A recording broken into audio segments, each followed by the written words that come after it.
Okay, so have we looked at them all and we recognize all these words? Okay, so yeah, your angular displacement is going to be basically what angle through which you rotated. Your speed is going to be how fast you rotated through that angle. So how fast you did this. Your acceleration would be if your angular speed is increasing or decreasing. Um, the symbols for angular displacement is theta, and then for speed it's that W shape, and then for acceleration it's that looks like an A but fancier. You have tangential velocity. So remember when I have, like, let's say I'm spinning my object on a string and the string breaks, the tangential velocity is what velocity you're going to fall or fly off at. But also if you have something that's rolling, let's say down a ramp, if you took a point that's on the very edge of the can, that's going to be its tangential velocity, and that's also the velocity through which it's moving down the ramp as a whole.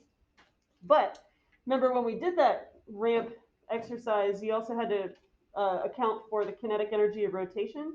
So a rolling object is actually going to reach the bottom a little bit slower than a sliding object if there's no friction. So when you get to the bottom of the hill, you have kinetic energy of just moving through space, but you also have the kinetic energy of rolling. Your moment of inertia or rotational inertia, same thing. It just means how hard it is to rotate you. And the thing that does the rotating is torque. So torque is a twisting force that causes something to rotate. Rotational equilibrium is going to be where your torques are balanced out. So if these guys are at rest, they could be at rotational equilibrium. Your angular momentum is just going to be like your regular momentum, but the main difference is that it actually points perpendicular to the way that your wheel spins. And it's conserved, which I'm going to say over and over again today. A point object, remember there's two different types of objects. Like a point object could be something like a mass on a string, or it could be a planet that's rotating around the sun. Whereas the extended object would be like if you're just looking at the whole object rotating. So like the whole Earth rotating would be an extended object. But if you're looking at its rotation around the sun, then it's a point object. All right, so here we go. Angular momentum is conserved. I want to beat you over the head with this today because the AP Classroom thing also beats you over the head with it. So if there's no outside torque or change in your torque, then your angular momentum is conserved.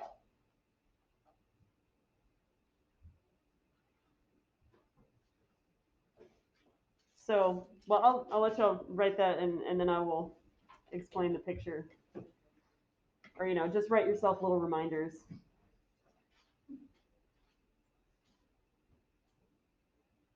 We're not really going to do a whole lot of writing today. We're just reviewing.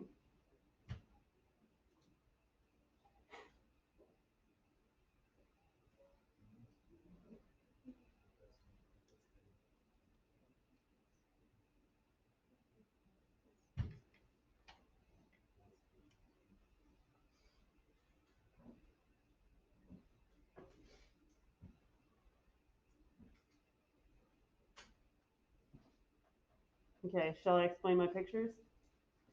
So this first one is showing a situation where angular momentum is conserved. So you have this ball that's approaching this rod that's going to rotate around this pivot point. The very instant before it hits the rod, you could say that it has some angular momentum, and all of it is going to be transferred into this rod, which will then rotate. But the amount of momentum is going to be the same for both. If you want to change your angular momentum, so has anybody tried to start a weed whacker before? Some of y'all? I see whose parents make them do chores. So like when you pull the string to start it, you're putting an outside torque on whatever components are inside the engine. I've never taken one apart, but you're pulling on a string that's making a torque on some component of the engine that's going to make it spin and eventually turn over. Remember this scenario? So even if you change your mass distribution, your total angular momentum needs to stay the same. So like, remember, if we change this, which is what you're changing when you're distributing your mass towards the middle instead, then that means your angular speed has to change to make up for it. So that's why, and you guys are more than welcome to come try the plate later again. I'm not very good at it. Nobody wants to watch me do it. And so there's no outside torque acting on her. It's not like she's standing there and somebody's like spinning her like this. That would be an outside torque. And she can't really actually put a torque on herself. All she's doing is just changing her angular inertia. God, I keep getting these terms all mixed up because they're two words now. Anyway, here are some graphs that I would like for you to know things about. You might want to jot this down just so you spend some time looking at these graphs and thinking about the rules. You certainly don't have to write this down word for word. Just maybe jot down which types of graphs you need to study.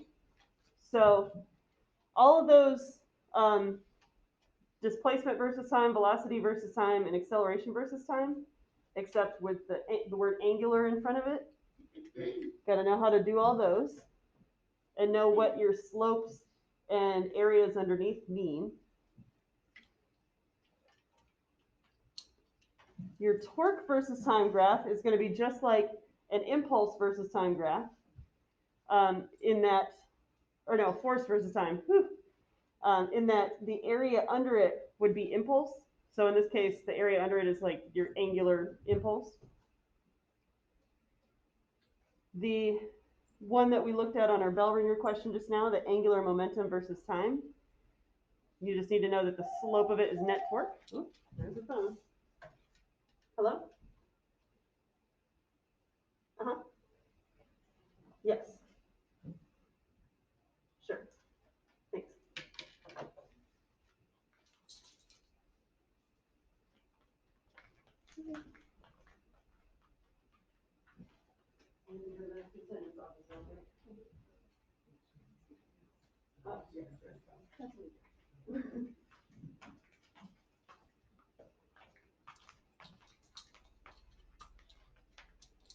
Okay.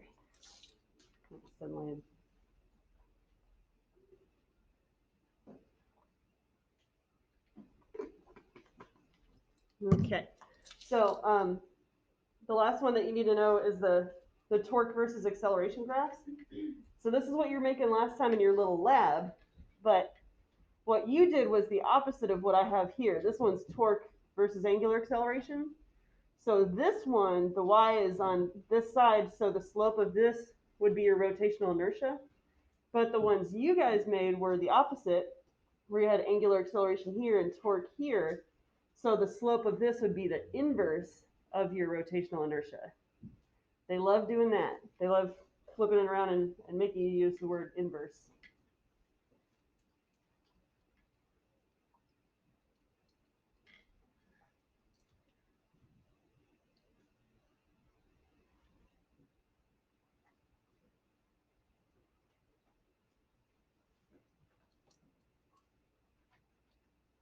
So one big mistake that I see, with these and with the torque versus time, where you have to find the area under it, I see the same error a lot of times.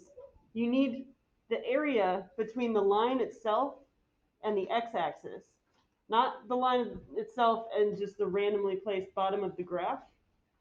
And then also, if your line goes under the x-axis, then this area would be considered negative.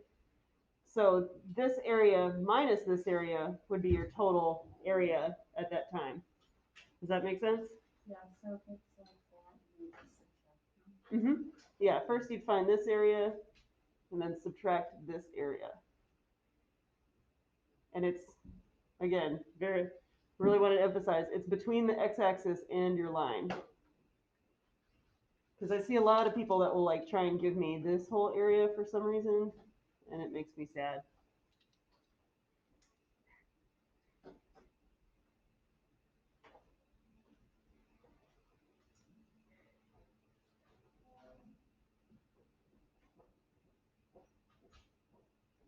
So speaking of which, how about you guys find the area?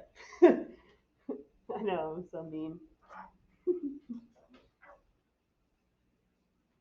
Actually, I haven't done this one yet either, so I'll do it.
Aha, there's the right one.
So I'm waiting on 6 more people. Nope, 5.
All right, shall we go ahead and look at them? Oh, I forgot to subtract. Uh-huh. Well, so we are all over the place here. All over the place. So don't feel bad. Okay. So I agree with the 550s. So here's how I did it. I would break this down into different shapes. So here's a triangle. And what's the formula for a triangle? 1/2 base times height. My base is 10. My height is 60. So this thing has an area of 300. Here's a rectangle, which has a base of 5 and then a height of 60. So that's another 300. And then we have another triangle here that has a base of 15 and a height of 60. So this one has an area of 450. So up here, we have a total area of 1050. And then remember, stuff below the line is negative. So this is just one big triangle that has a base of 25 and a height of negative 40. So this thing has an area of negative 500. So you subtract these two and you get 550. How do we feel about that? Terrified? No? Good. We see what we did? Okay. So these next two slides, I'm just calling them equation roundups. I just wanted to show you all of the equations, but we're not going to like write them down right now because then we'd be here for an eternity. I just want to point out all the equations that we have learned for this chapter. And don't worry, this will be on Google Classroom if you want to like go back and write them all on one page or something. But at any rate, so the first things we talked about were these kinematic equations. So these are the ones in your regular old chart. And all we did was replace the variables in them with W's and thetas and alphas. The next thing we talked about was kinetic energy of rotation. So we did that rolling the can down the slope lab. And regular kinetic energy is 1/2 mass velocity squared. This is the same thing, 1/2 mass velocity squared, same thing. We also learned that any particular point on the edge, or if I'm rotating something on a string, you can calculate its tangential velocity by just taking your angular velocity and multiplying it by a radius. Then we went on to talk about torque. So torque is either going to be a force times a radius, or it could be a force times a radius times the sine of theta. That's only if you're at an angle like this. You don't need to do the sine of theta part if your torque is straight up and down, because what's the sine of 90 degrees? 1. So then if this is 1, then you're just back at this equation again. And then your net torque will be the sum of your clockwise versus your counterclockwise torques. Clockwise torques are negative. So like this guy would be providing a negative torque, and these two would be providing a positive torque.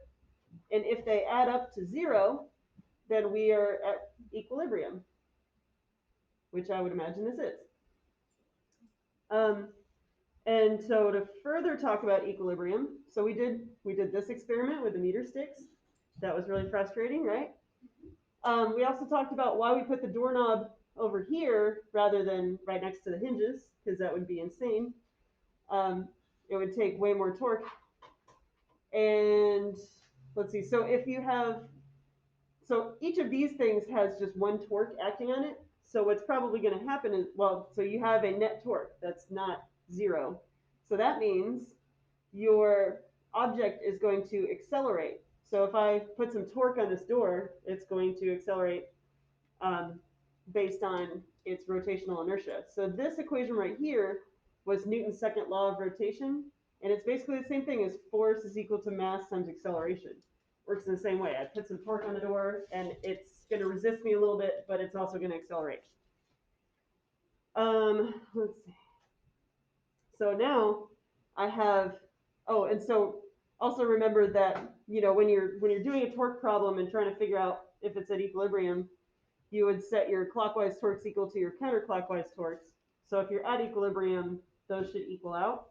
But if they're not, If these don't add up to 0, then you have a net torque, and that will be what causes you to accelerate. So that being said, I have another question for you. So this is a thing. So there's two pulleys here. This pulley has a radius of radius, and this pulley has a radius of 2 radius.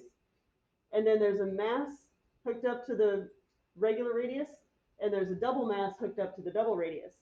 Are these things at equilibrium? And well, and type it in for me. And if they're not at equilibrium, what are they going to do? What direction?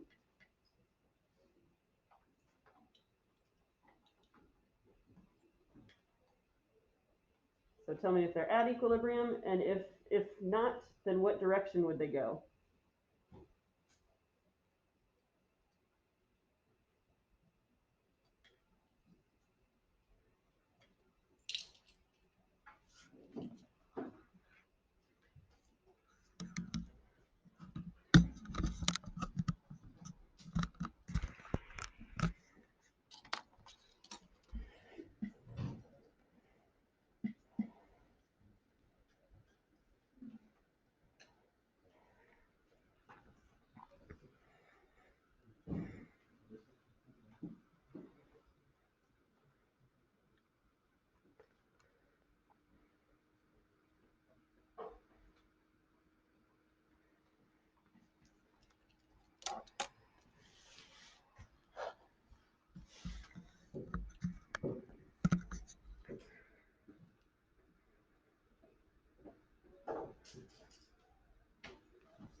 Okay, y'all ready for me?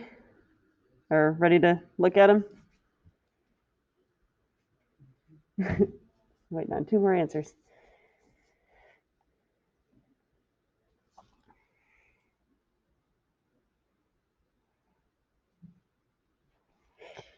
Okay, so it looks like there's a lot of disagreement here. So some people are saying no, some people are saying clockwise, some people are saying counterclockwise, some people are saying they're at equilibrium. Oh man, ruh-roh. So let's analyze it. Oop. Are you gonna work? There we go. Finally decided to do it. Okay, so if this thing is at equilibrium, that would mean that my clockwise torque should be equal to my counterclockwise torque. So in the clockwise direction, it looks like that's going to be the big guy, because that would cause this thing to rotate clockwise.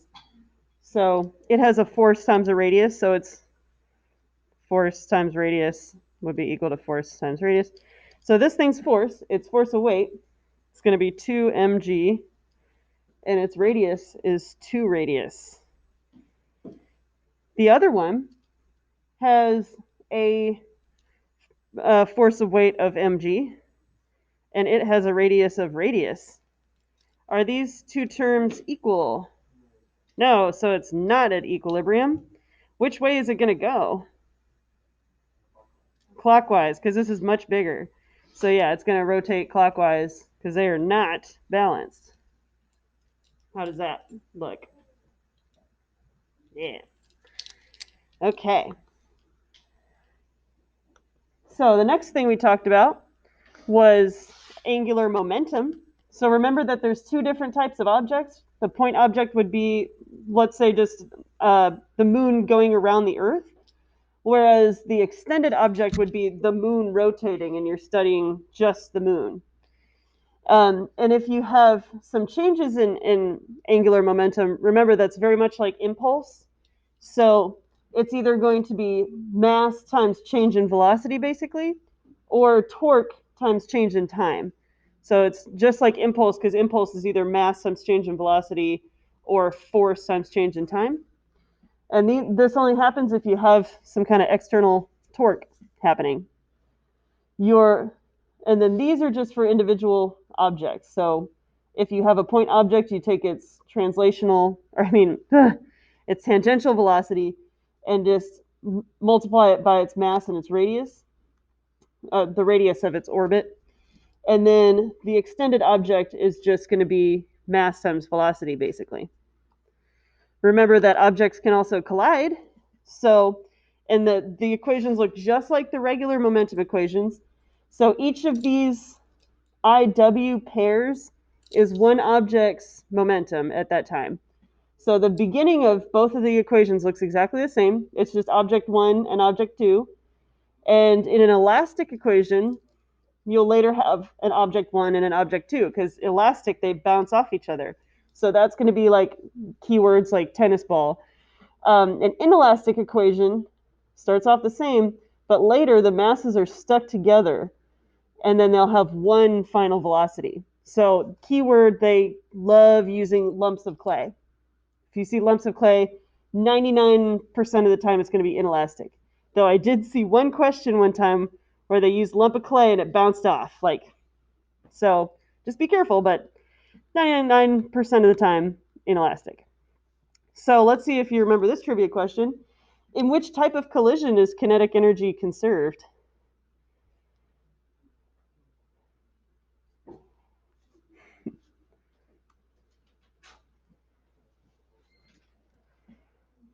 So kinetic energy, not momentum, because momentum would be always conserved.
Nope, somebody's changing their mind.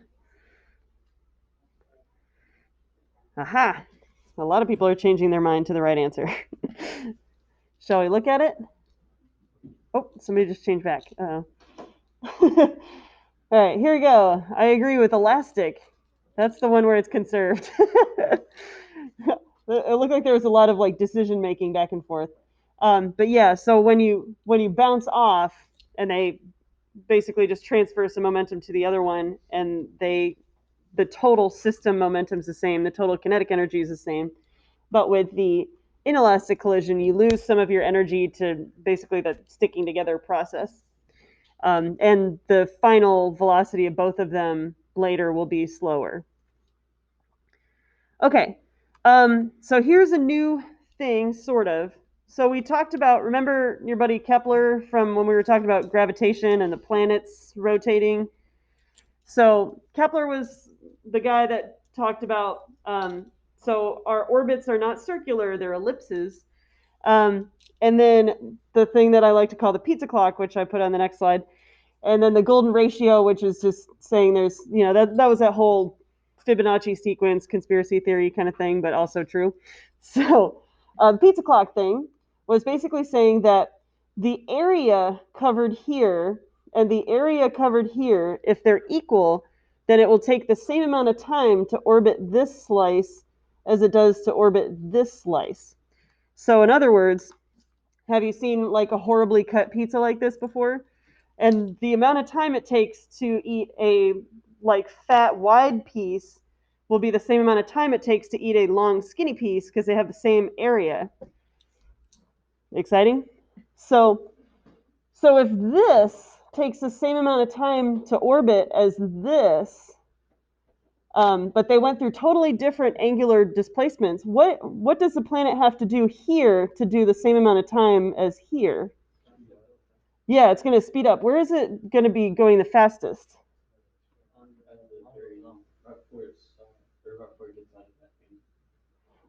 Or just like this piece or this piece? The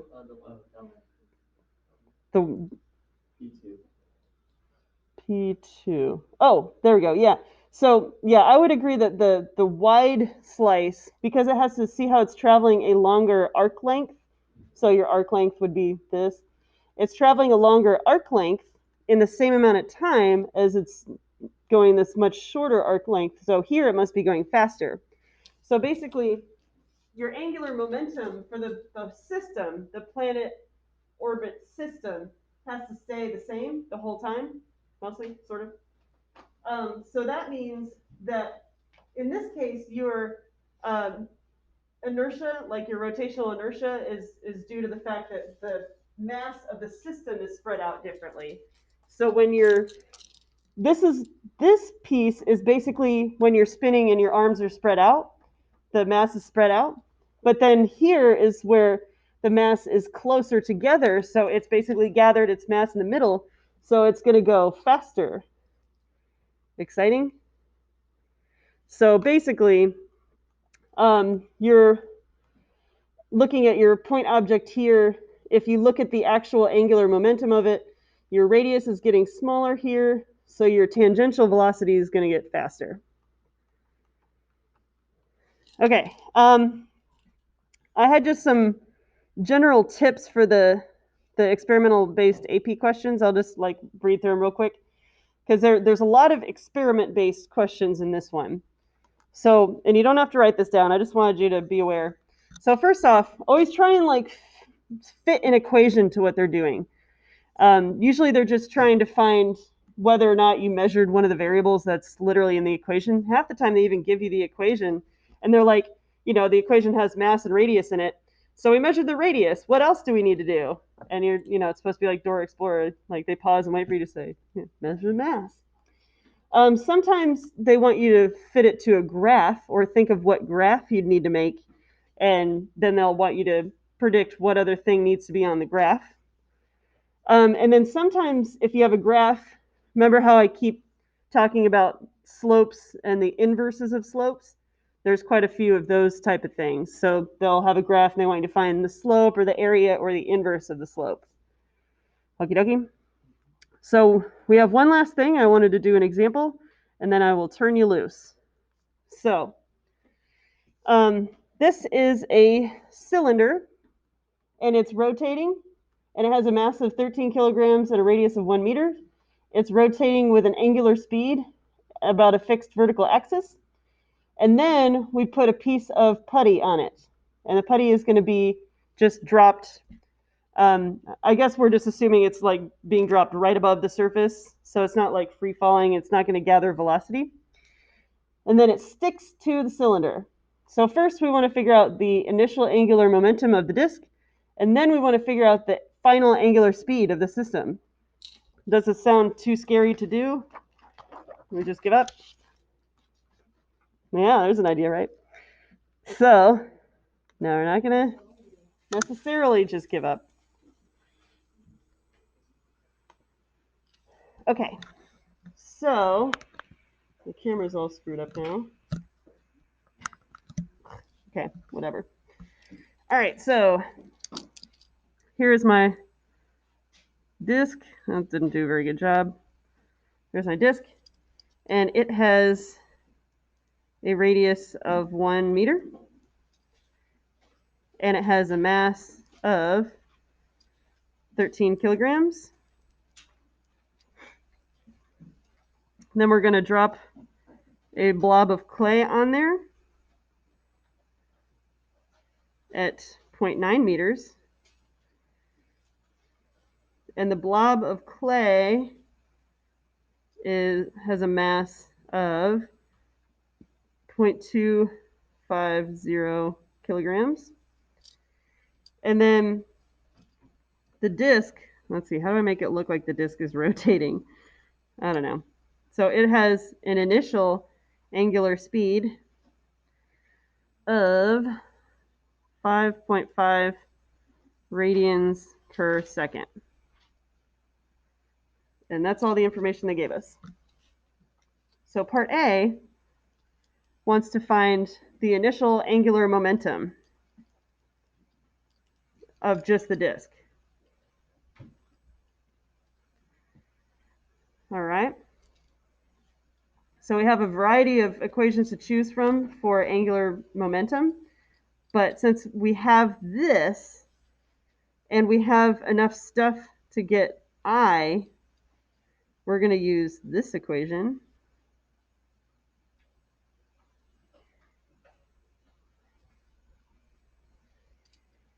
So my I, because it is a flat rotating cylinder, it's going to be this.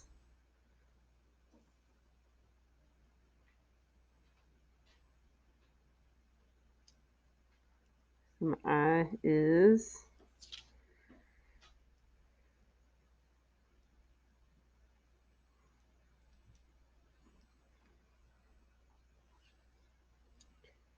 so my I is going to be half of 13, which is 6.5.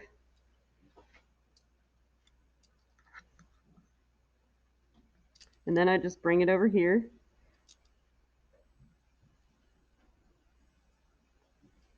And they told us that we were rotating at 5.5 rads per second. I ran out of room. And I also forgot what that was.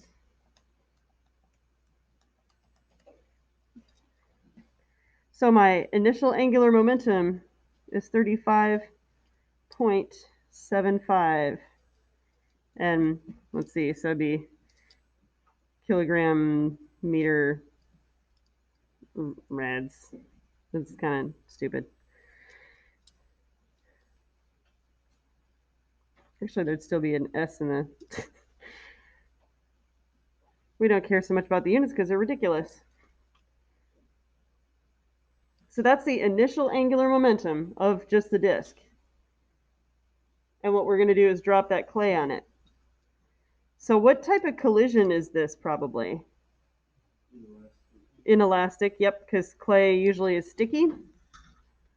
So B wants to find our final angular momentum of the system.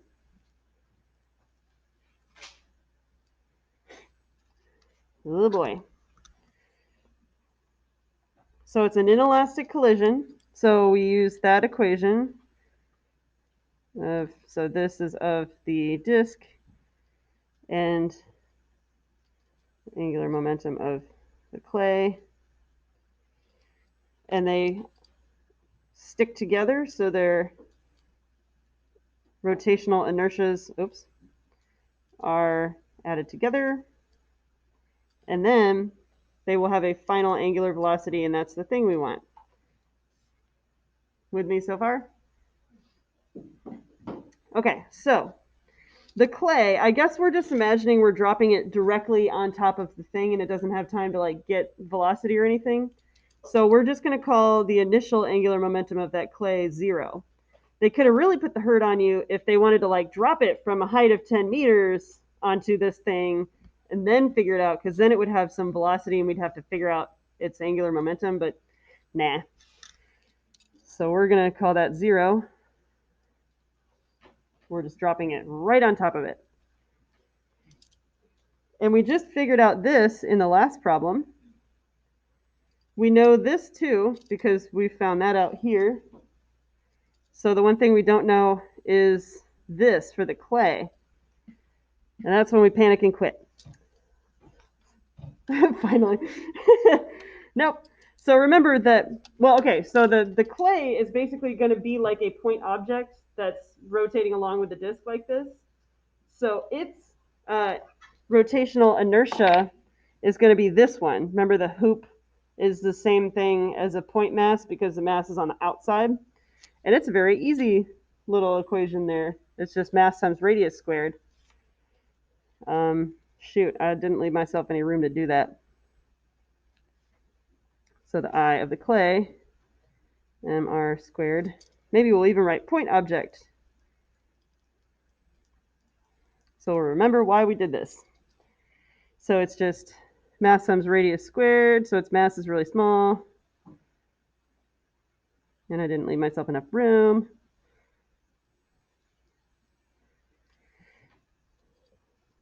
So that's its mass and its radius.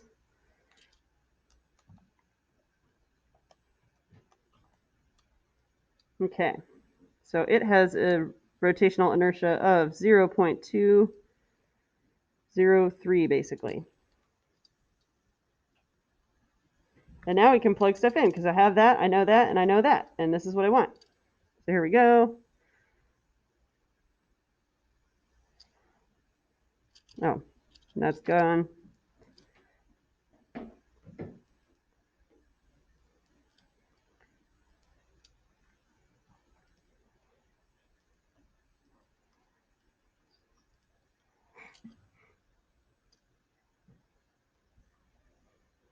So do you think it's going to be a major change in its velocity?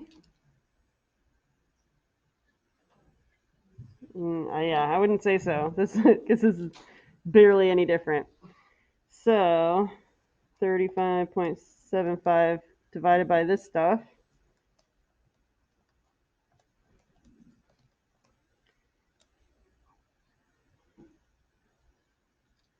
Okay, so our new velocity is going to be 5.3 radians per second. So this is our final velocity, and our initial was 5.5. So dropping a lump of clay on it did not have a very large effect, but it did have an effect. Isn't that exciting? All right. So that's all I had for notes. So I will turn you guys loose on the assignment